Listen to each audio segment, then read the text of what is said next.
Hello, parents. Good day to you. This is Hafi here again from Parenting. Off the back of the Stepping Stone story time with Toby last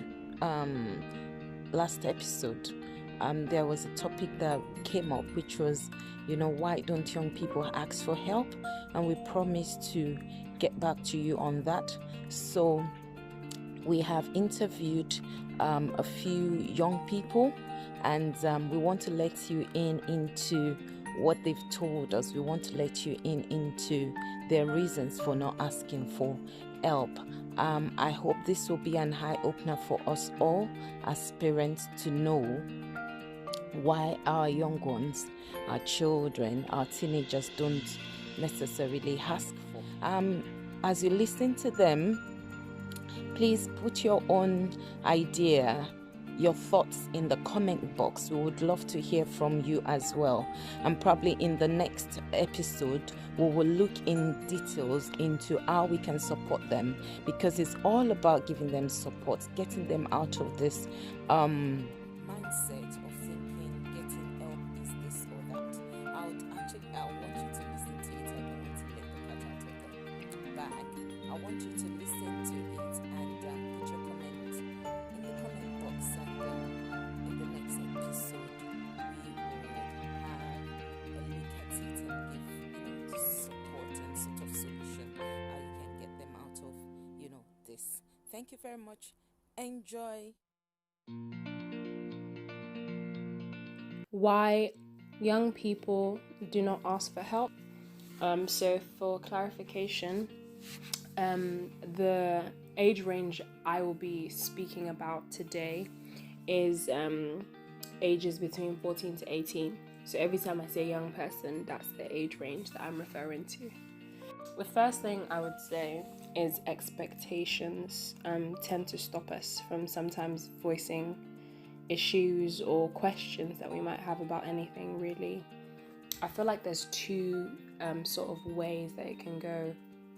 The first is there's if you're seen as a more responsible, in quotation marks, young person, there's a certain expectation of things that you should know, you should already know. And so there's a hesitancy when it comes to being uncertain, because you don't want to break that good impression that people have of you as someone who's knowledgeable. So speaking from experience, as being perceived that way by other people, or by people older than me, same age as me, that sometimes stops me from voicing something that I have difficulty with, because I don't really want to admit weakness or struggle, because I feel like I want to be the exception, and I have seen other young people who are responsible, in quotation marks, also experience this difficulty with opening their mouths and expressing concern, or even asking a question, and whether that be that this applies for like school, when you're in class, and at home when you have a question about everyday life. The second expectation I feel is there's this expectation of young people as immature, which is obviously the more sort of universal view of young people by a lot of people, and this, I feel like it stops us from speaking out about certain things, because we're scared of reinforcing that stereotype. So if I wanted to ask a question to someone about politics, there would be another level of hesitancy for me, because I don't want to reinforce that notion. I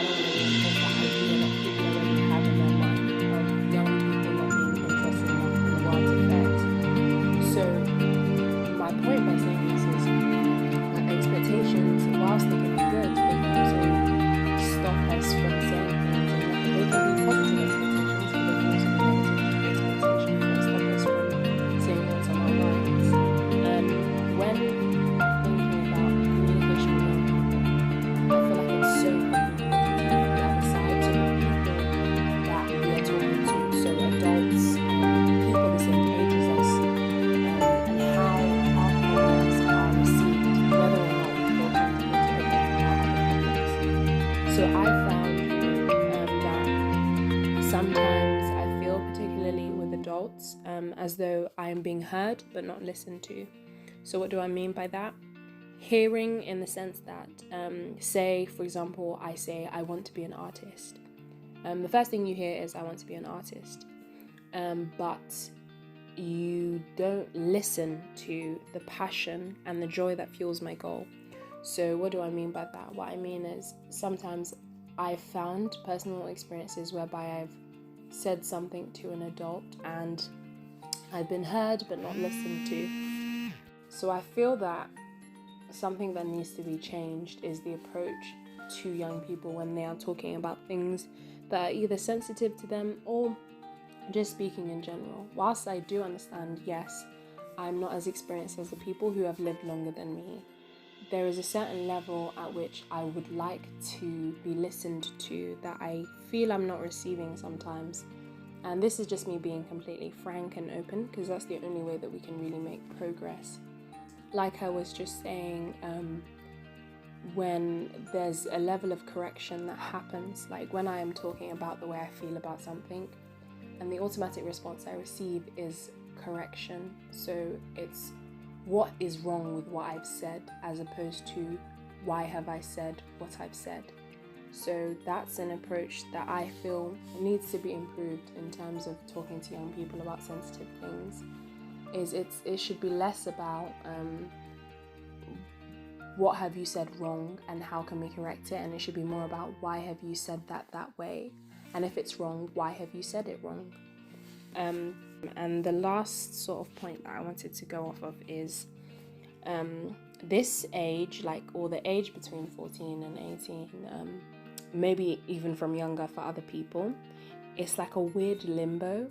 So you're not a child, or you're not really perceived as a child, because you're not really a toddler, but you're not perceived as mature. So it's like you're in between life stages, and I feel like teenage years aren't recognized enough as a life stage, in the sense that as a child there's so many different things that surround you that are supposed to help you thrive in that life stage, and as an adult there are so many things that are supposed to test you in that life stage. But I feel like as a teenager, people just sort of expect you and wait for you to get out of that life stage. That's what I feel like. I hope this is making sense. And I feel like oftentimes because of that, our opinions can feel inferior. So when I complain, I am told to be grateful because I am young and provided for. And yet my issues and the problems I'm facing are not recognized because I should be grateful, in quotation marks. And there's nothing wrong with that, because yes, there are certain things that we have to be grateful for, but it's dangerous in the sense that if said in the wrong situation, it can be very dismissive, and it can stop a young person from opening up about something that they absolutely need to open up about. And the last thing I would like to conclude with is there's this belief that we exist in a bubble in our teenage years. But, correction, we've seen enough of the world to develop the beginnings of an awareness of what is happening around us. So I hope that statement makes sense, and that it kind of concludes my thoughts on a good note. So I'm here today with Zara, and I'll be asking her the question of why does she think that young people are reluctant to come to older people about their issues. So the first question I'm going to ask you is, have you ever had a situation where you felt like you weren't listened to? And if so, why did you feel that way? Definitely. I feel like it's not every situation that you want to be given advice or be told how you could have better handled that situation. A lot of times, if I confide in someone, I just want to be comforted at that point in time. I just want someone to listen to me rant and, not necessarily tell me I'm right, but I don't need a lecture at that point in time. What would you say can be done to change, in order to improve that communication, so you don't feel that as if you're being lectured as opposed to listened to? What would you say that person, say I was that person, needs to change about the way they're approaching you? I wouldn't say they really need to necessarily change anything, because you also have to understand that if they are coming at you from that point, they are trying to help you, and what they believe they're doing is they believe they're actually assisting you in that situation. But I think that person needs to understand the right time, because not every moment is a teachable moment, and I think people just need to step back and analyze the situation before stepping into it to see, does this person really want me to tell them what to do, or do they want me to just sit down and listen to them? And has there been a situation that's the opposite to that, where you felt like you were listened to so well and you were really happy with the level of communication that occurred with you and another person, and how did that make you feel? Yeah, it did, and it made me a lot more comfortable with opening up to them the next time and the time after that. And there were some times where they instead of just comforting me, they told me what I should and shouldn't have done, and I felt like I received that so much more openly, because I knew it wasn't coming from a place of judgment because of the way that they had treated me in situations beforehand. So it was an open, understanding, communicative space. All right, that's good.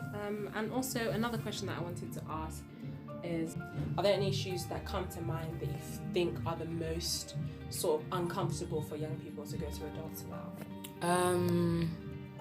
Drugs, alcohol, sex or sexual activities, whether that's sending pictures and the guy that you trusted and sent them to turned around and sent your pictures elsewhere, and now you don't really know what to do, but you don't want to go to an adult because you're going to get in trouble. Whenever a child has done something that they've been taught not to do. Let's say you were a mum, how would you approach your child if they came to you with the situation that you just described?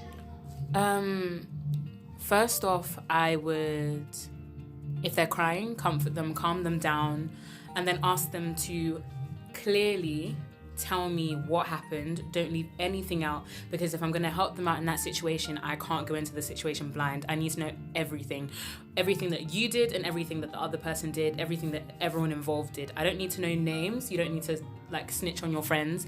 I just need to know what's happened so that I can figure out how to best deal with the situation. Then once that's calmed down, we can talk about why you shouldn't have done that.